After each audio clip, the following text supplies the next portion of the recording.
तो आखिरी चीज़ है RDF। RDF को कहते हैं रियलिटी डिस्टोर्शन फील्ड।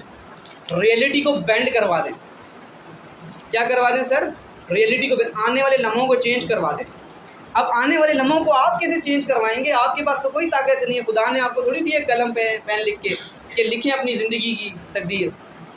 वो एक इकबाल का शेर भी है, reality distortion field, DISTOR field, FI जैसे मैग्नेटिक फील्ड है।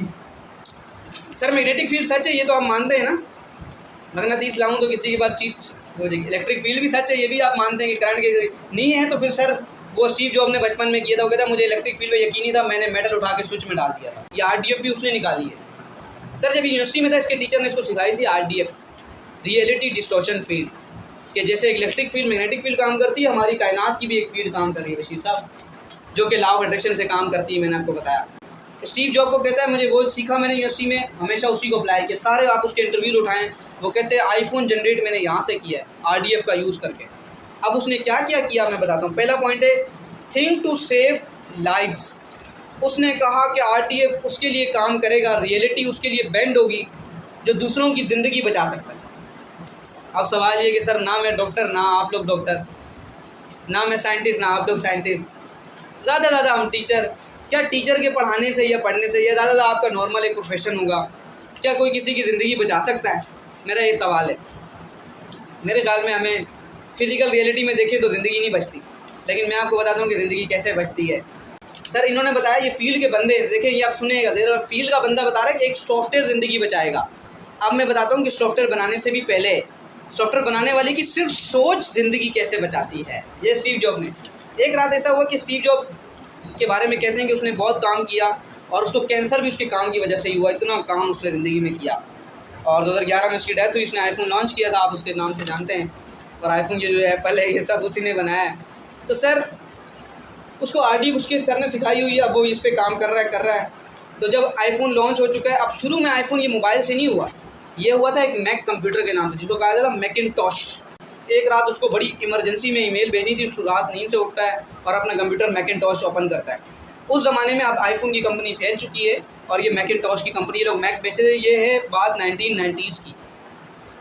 तो वो देखता है कि उसका जो कंप्यूटर है ना, रीओपन होने में यानी कि रीबूट होने में अब तो बहुत कम टाइम लगता है, उस ज़माने में बहुत ज़्यादा लगता था और बहुत टाइम लग रहा है। कहते हैं कि 10-10 मिनट भी लगते थे।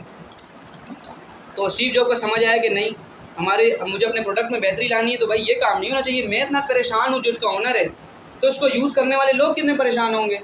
उस ज़माने में भी 5 लाख लोग मैकिनटॉश यूज़ करते थे, उस ज़माने में की बात कर रहा हूँ। तो ये सुबह जाता है लेरी के पास, लेरी डेवलपर है सर, इनका रीबूटिंग का डेवलपर होता है। उसे कहता है कि लेरी आपने ना रीबूटिंग का टाइम कम करना है। वो कहता है सॉरी ये तो नहीं हो सकता। वो कहता है क्यों नहीं हो सकता ये? वो कहता है ये इसलिए नहीं हो सकता कि भाई लिमिट्स है, डेटा स्पीड की अपनी लिमिट्स हैं, ये तो नहीं हो सकता मैं इसको कम करूं। उसने कहा अगर मैं तुमसे ये कहूं कि 10 सेकंड जल्दी लाने से तुम किसी की ज़िंदगी बचा सकते हो, तो क्या तुम अब इस पर पूरी एनर्जी अपनी लगाओगे? उसने बोला अगर ज़िंदगी लग सकती है तो फिर ठीक है, फिर मैं फिर कोशिश कर सकता हूँ। उसने कहा कि लेट सपोज 5 लाख लोग दिन में 2 मरतबा ओपन करते हैं हमारा मैक। 5 लाख लोग दिन में 2 मरतबा करते हैं हमारा। उसने फिर पूरी कैलकुलेशन बोर्ड पे बनाई। उसने कहा लेट सपोज एक बंदा एवरेज 60 साल ज़िंदा रहता है और 60 साल में वो 16 घंटे दिन के गुजारता है। करते करते उसने तकरीबन 10 करोड़ घंटे बनाए कि इतने घंटे बनते हैं इन सब की ज़िंदगियों को। अब उन्होंने कहा रिबूटिंग टाइम का कैलकुलेशन करके दी और रिबूटिंग टाइम से जब उसको डिवाइड किया तो विद इन 1 ईयर यानी 365 दिन के अंदर ये जितने भी लोग थे इनके तकरीबन सर 30 लाख घंटे बच रहे, 30 लाख घंटे। तो उन्होंने कहा कि ये तो फिर कितनों की ज़िंदगी हैं, तूने ज़िंदगी बचानी है भाई। अब सवाल ये है कि कोई बंदा अपने काम के बारे में इस तरह से सोच रहा है, तो फिर सर उसके लिए रियलिटी क्यों ना बदले। यानी मैं आपको बताता हूँ रियलिटी तब बैंड होगी जब आप अपने दिमाग में अपने मिशन को बोलेंगे मेरी वजह से ज़िंदगी और दुनिया बच रही है। इस लेवल पे जब आप सोचना शुरू करेंगे फिर आपकी रियलिटी बैंड होगी, फिर चीज़ें बदलेंगी। तो सर बताने का मकसद ये कि आपने यूँ सोचना, रियलिटी तब बैंड होगी आपके लिए। अच्छा ये अब आपको मैंने पहली दफ़ा बताई कि थिंक टू सेव लाइफ्स। आप सोचें कि आपका गोल दुनिया में लोगों की ज़िंदगी कैसे बेहतर करेगा, बचाएगा तो नहीं सर, बेहतर ही सोच रहे हैं।